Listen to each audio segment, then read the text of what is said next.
Good day, ladies and gentlemen, and welcome to this edition of the news on Creative World Information TV. Bonjour, Victoire. Good morning, Willa. The headlines. The president of Creative World Ministries joined the rest of the Christian community last Sunday to commemorate the Feast of Pentecost. Great was the joy in every heart. In this news, we bring to you some highlights of the day. A summer camp scheduled to run from the 3rd of July to 21st of August in the mountains of the Mungo. This brilliant idea is a production of Reverend David Masoma, who besides is our guest in this news today.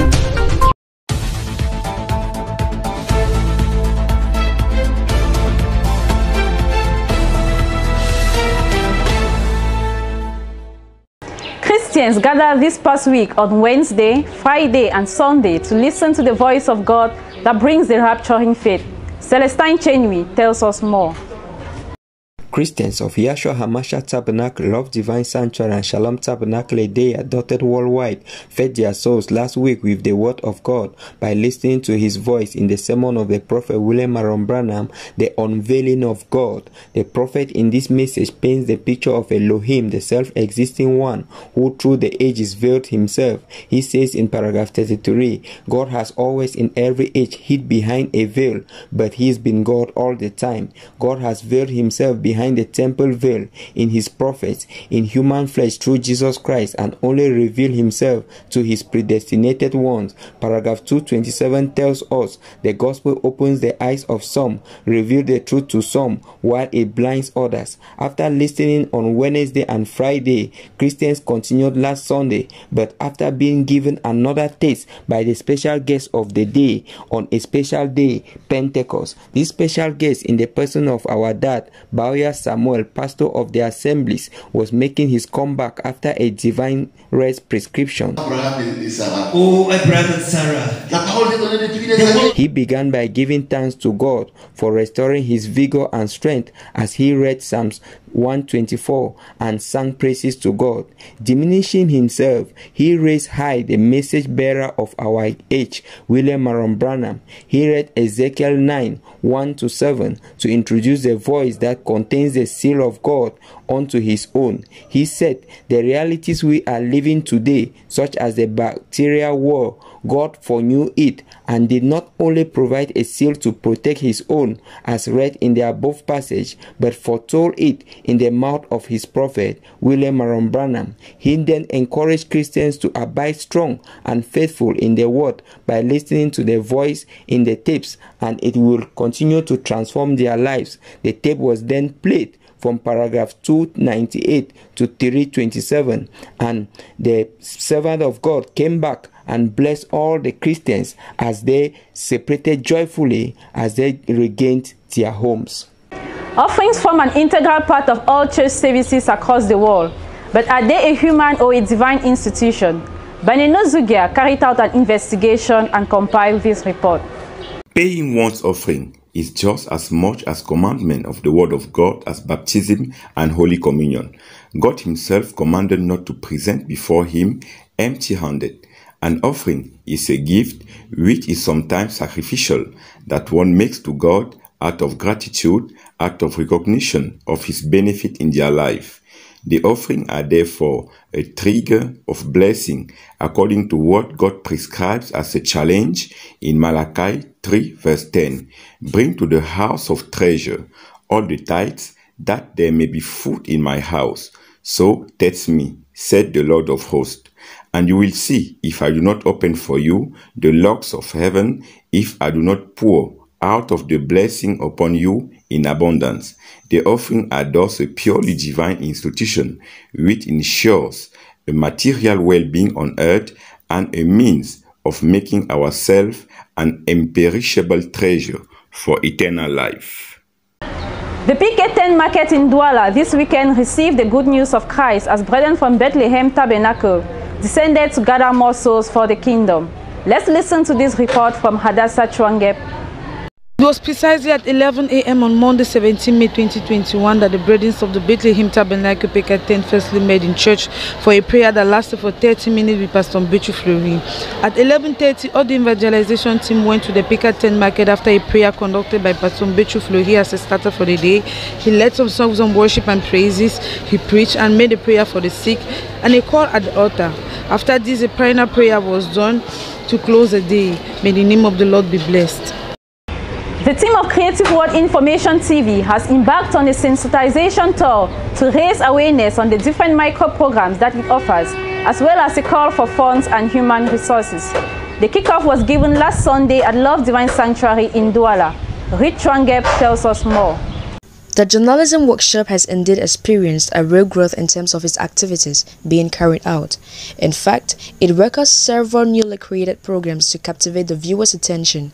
It was therefore imperative that these various programs be presented to the general public to create awareness that henceforth Creative World Info Television is well furnished so far as its content is concerned, since it targets all generations and addresses all subjects that could bring a plus to one or more viewers, especially Christians of the End Time Message. Sunday, May 23, 2021 was therefore the host day of this event, aiming at presenting the current content of the various TV programs and firmwares already available on our channels. In total, 8 programs have been put at the disposal of the televiewers on YouTube and Facebook. It was equally an opportunity to present the entire journalistic team, which is in the oven and in the mill, to make this work effective and enable it to approach perfection. A cry for help in terms of human, material, and financial resources was equally launched to support the tasks being effected in this workshop. Masterfully handled by brothers Ghislain and Jules Pierre, under the general supervision of Reverend Samuel Bahoya, and most especially with the help of the Lord, this work continues growing, and by God's grace, the best is yet to come. Les cultes de la semaine dernière n'ont pas dérogé à la règle. Comme d'accoutumé, les chrétiens du révérend pasteur Samuel Bahoya étaient soumis à l'écoute de la voix de Dieu. Écoutons le compte rendu de Raïssa Azefak.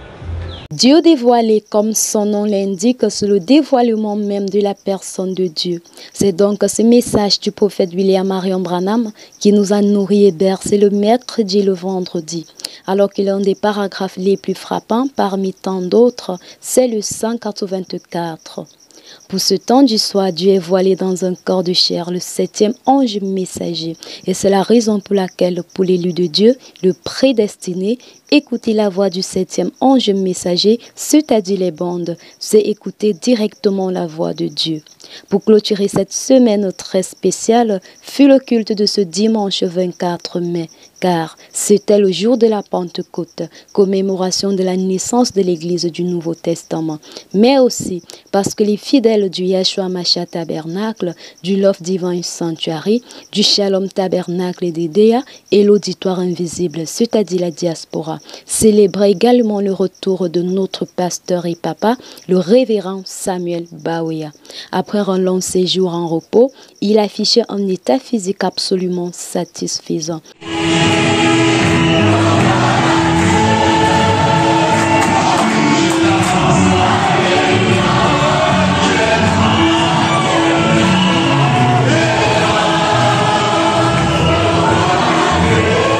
Son intervention de dimanche consistait encore à insister sur la nécessité et la façon d'écouter les bandes, car, disait-il encore, le Saint-Esprit, c'est le message de l'heure sous la forme parlée.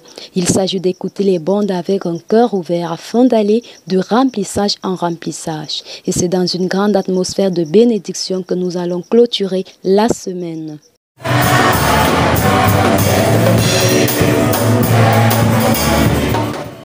Colonie des vacances en montagne, le rendez-vous est désormais connu. L'initiative a été prise par le révérend pasteur Massoma David. Narcisse Mavian, plus de détails. Un promoteur du programme jeudi, entendez Young Holiday Discovery, organise une colonie de vacances en montagne pour les enfants entre 3 ans et 15 ans du 3 juillet au 21 août au prix de 30 000 francs par enfant hors frais de transport. C'est du côté du Mungo que les participants se rendront au lieu d'Imburuku par Mélan Au programme, jeux, attractions, sport, randonnée, chant, récits, contes pour ne citer que cela. Intéressés, les paiements pourront se faire par traite Orange Money ou encore Mobile Money.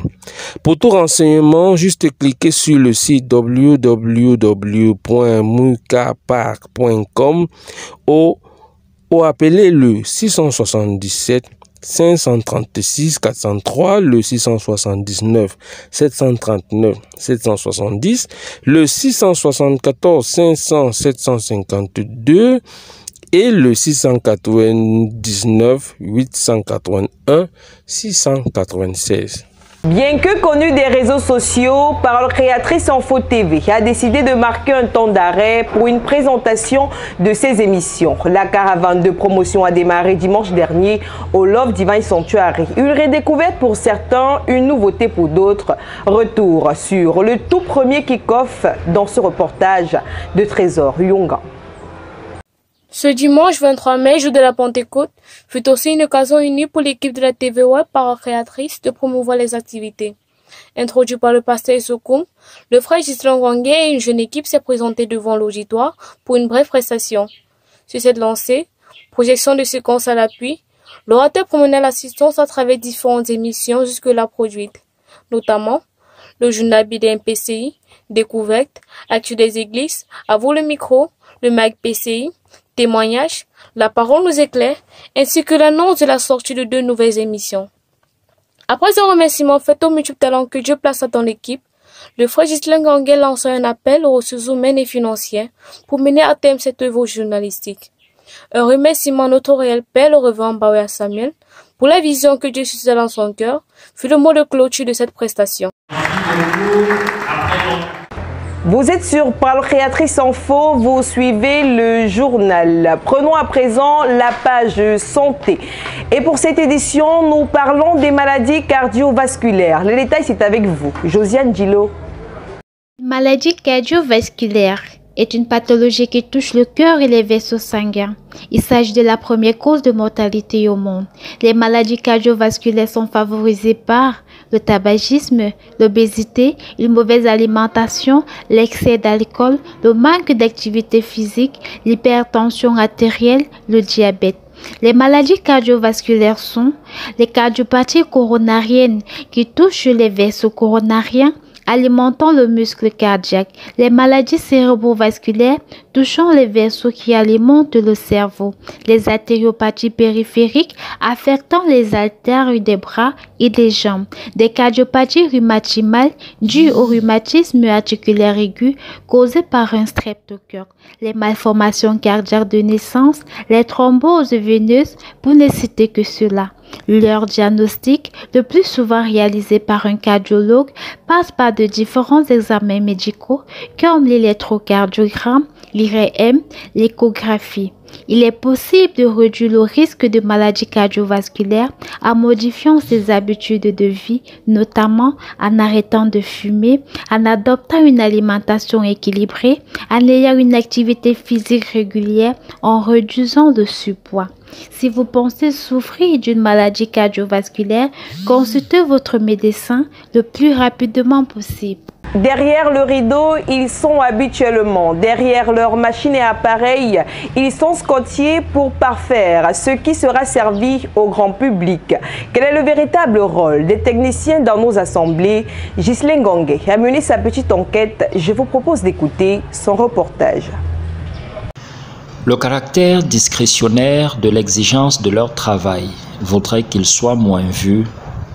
Dommage pour eux, notre caméra est passée par là. Quelques heures avant l'ouverture de la maison de Dieu, ils sont tenus d'y être un peu plus tôt, question de s'assurer de la fiabilité de toute la logistique dont ils ont la charge. Le frère Eric Autou, l'un des responsables techniques, explique. Dans le cadre de notre travail, nous sommes principalement responsables de la l'enregistrement et de la diffusion en ligne des sermons prêchés à tout lors du Vincent. Et pour ce, chaque matin, chaque début du culte, nous sommes censés être là 30 minutes avant. On se rassure que la connexion Internet est fluide. On se rassure que les connexions des caméras à la cabine technique sont OK en position des caméras. Avant le début du culte, ce n'est pas facile pour les occupations diverses de venir à temps. On s'efforce chaque culte, mercredi, vendredi, dimanche, d'être là 30 minutes avant. Voilà un peu ce que consiste notre travail. Et quand tout ceci est OK, la connexion, les caméras sont branchées, là, tous les programmes sont déjà arrangés, on lance tout simplement la diffusion. C'est grâce donc à une bonne dose de prière avant de commencer quoi que ce soit qu'ils parviennent, malgré quelques couacs souvent observés, à assurer en tout professionnalisme la tâche qui est la leur. Courage à vous. Comme annoncé en titre, nous recevons en posture d'invité de ce journal le révérend pasteur Masoma David. Il s'entretient avec notre reporter Sarah Ngongan au sujet de la colonie des vacances. Bonjour pasteur David Masoma et bienvenue sur notre page Paroque Artiste Info Télévision. Vous êtes l'invité spécial pour cette semaine spéciale de Pentecôte. C'est un honneur pour moi d'être votre invité. Merci, pasteur. Pouvons-nous savoir pourquoi un programme de colonie de vacances cette année et plus particulièrement dans le Mungu? Oui, un programme de colonie de vacances. Pourquoi dans le Mungu? Je partirai du fait que la colonie de vacances est une notion, un concept qui a été inauguré en 1876 par un pasteur suisse du nom de Hermann Walter Bion, qui avait organisé le tout premier séjour en montagne pour enfants et en campagne. Et je pense que toutes les autres colonies de vacances ont été calquées sur ce modèle, même s'il y a eu des variations par la suite. Et nous aussi, ayant créé un centre touristique dans le Mungu, et particulièrement dans notre village Mburuku, nous avons pensé que les atouts de ce centre pouvaient être partagés avec le plus grand nombre, et particulièrement les plus jeunes, et en période de vacances. C'est pourquoi depuis 2 ans, nous avons lancé ce que nous avons appelé Young Holiday Discovery, qui est un programme de colonie de vacances pour jeunes et plus jeunes, pour leur permettre de venir au contact de la nature et découvrir la montagne et tout ce qu'elle a de beau. Merci, pasteur. De quoi sera-t-il question concrètement pendant ces moments de détente des enfants? Oui, pendant ce moment de détente, il sera déjà question pour les enfants de se retrouver entre eux, avec d'autres enfants, donc de faire des nouvelles connaissances, d'aller à la découverte de la nature, parce que le site en lui-même est très attrayant. Il y a des montagnes, des cascades, il y a un certain nombre d'attractions touristiques naturelles. Et dans les environs, vous avez les chutes de Komkam, vous avez le cratère de Mburuku, vous avez les carrières de Pouzolan, vous avez les forêts sacrées et beaucoup de choses qui sont des attractions touristiques. Et comme les jeunes, c'est une période de vacances, on a toutes sortes d'installations sportives qui peuvent occuper les jeunes.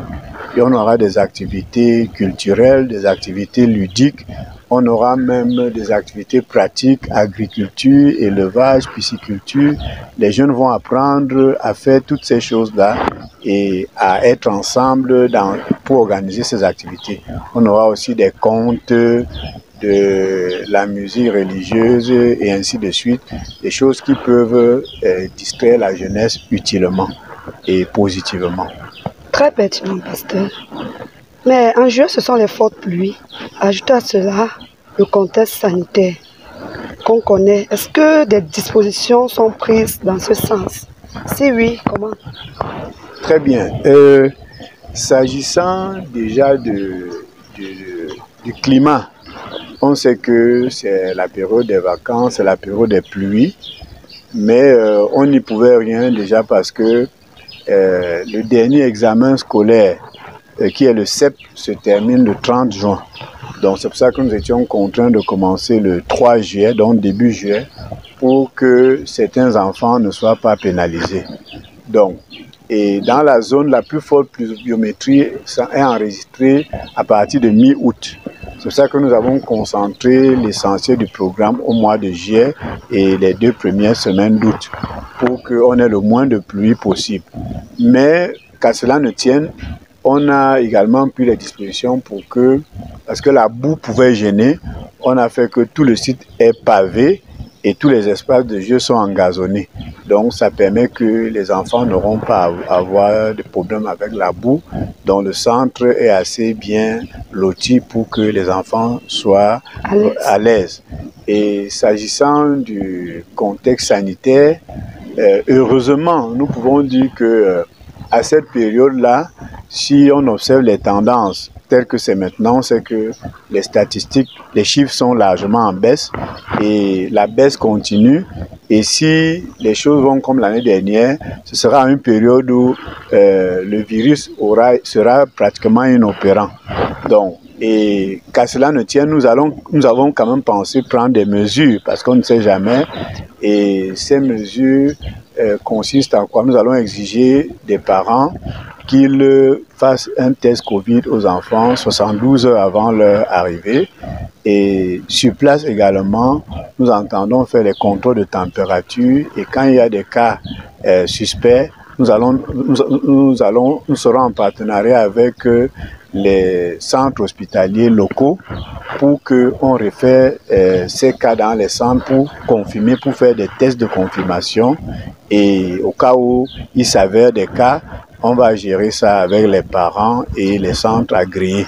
Donc, et on va aussi s'assurer que les chambres sont désinfectées lorsque un nouveau groupe arrive et que un certain nombre de mesures vont être prises. Par exemple, la plupart des activités seront en plein air et on va veiller à ce que les enfants observent un certain nombre de règles d'hygiène telles que prescrites par l'OMS et le ministère de la Santé. Voilà en filigrane ce que je peux vous dire à ce sujet. Merci, pasteur. À ce jour, où en est-on avec le niveau de préparatifs? Bon, pour ce qui est des préparatifs, actuellement nous sommes en train de peaufiner les programmes parce que les programmes vont de semaine en semaine. Nous allons accueillir des groupes d'enfants tous les samedis, un nouveau groupe. Donc on travaille sur le programme hebdomadaire pour permettre que on puisse vraiment coordonner les activités. Bon, on est aussi en train de travailler avec les partenaires. Par exemple, au plan sanitaire, il y a les hôpitaux. Au plan sécuritaire, il y a la gendarmerie. Et également, nous travaillons aussi avec le ministère du Tourisme pour un certain encadrement. Et on est aussi en train de faire la sensibilisation, la publicité auprès des ministères, des administrations, des entreprises, des églises et même des particuliers pour qu'on ait le maximum d'enfants qui seront mobilisés pour la période. Nous travaillons aussi sur les aspects logistiques, nous assurer que tout le dispositif d'accueil sera prêt et que tout ce qui est nutrition et tout, qu'on a pris toutes les dispositions. Donc nous sommes en train de travailler sur tous ces aspects. Voilà. Si je comprends bien, le projet a bien avancé. Très bien, très avancé. Surtout que nous ne sommes pas à notre première expérience. C'est où je devais même arriver. Nous voulons savoir si c'est le tout premier ou bien vous avez l'habitude, vous en avez organisé auparavant. Oui, nous sommes à notre 3e expérience. Voilà, donc on a commencé il y a 2 ans. Et timidement, mais on voit comment ça monte en puissance. Et nous espérons que cette année, on va atteindre vraiment le pic de l'accueil des enfants. Sur ce, pasteur, que dites-vous aux parents qui vous regardent à l'instant et quelques contacts téléphoniques au besoin, s'il vous plaît? Disons, ce que nous pouvons dire aux parents, c'est que le plus beau cadeau qu'ils peuvent offrir à leurs enfants pour ces vacances, ce serait de les envoyer participer à cette colonie de vacances parce que c'est des moments uniques pour les enfants. Tous ceux qui sont passés par là ont toujours quelque chose à raconter et c'est des choses qui ne s'oublient pas, des souvenirs qui ne s'oublient pas. Donc, et puis ça ne coûte pas cher. Nous avons fait cela pour que le maximum de parents puissent envoyer leurs enfants. C'est une expérience unique et dont les enfants seront reconnaissants envers les parents toute leur vie durant. Donc, et pour ce qui est des contacts téléphoniques, il y a le 677 53 64 03 que vous pouvez appeler. Il y a le 677 60 49 52 que vous pouvez également appeler.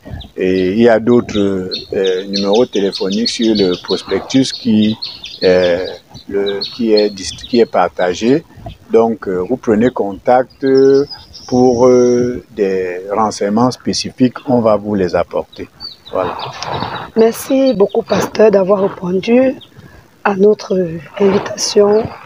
C'est moi qui vous remercie et nous espérons que nous aurons beaucoup d'enfants qui viendront à cet événement et nous leur garantissons que ce sera quelque chose d'inoubliable. Merci une fois de plus. Pentecôte 2021, dimanche dernier, nous y étions. La joie était immense dans nos différentes assemblées. Le compte rendu, vous l'avez eu dans ce journal. Une colonie des vacances est prévue du 3 juillet au 21 août 2021 en montagne. L'idée provient du révérend pasteur Massoba David. C'était bien sûr l'invité du 20h. Ce journal a bénéficié de la collaboration de toute l'équipe de production caméra. C'était bien sûr Paul Koski, coordination générale Ghislaine Ganguet, supervision générale le révérend pasteur Samuel Baoya. Au revoir Noëlla. Goodbye Victoire. Un nouveau tandem pour le mois de juin. Bonsoir.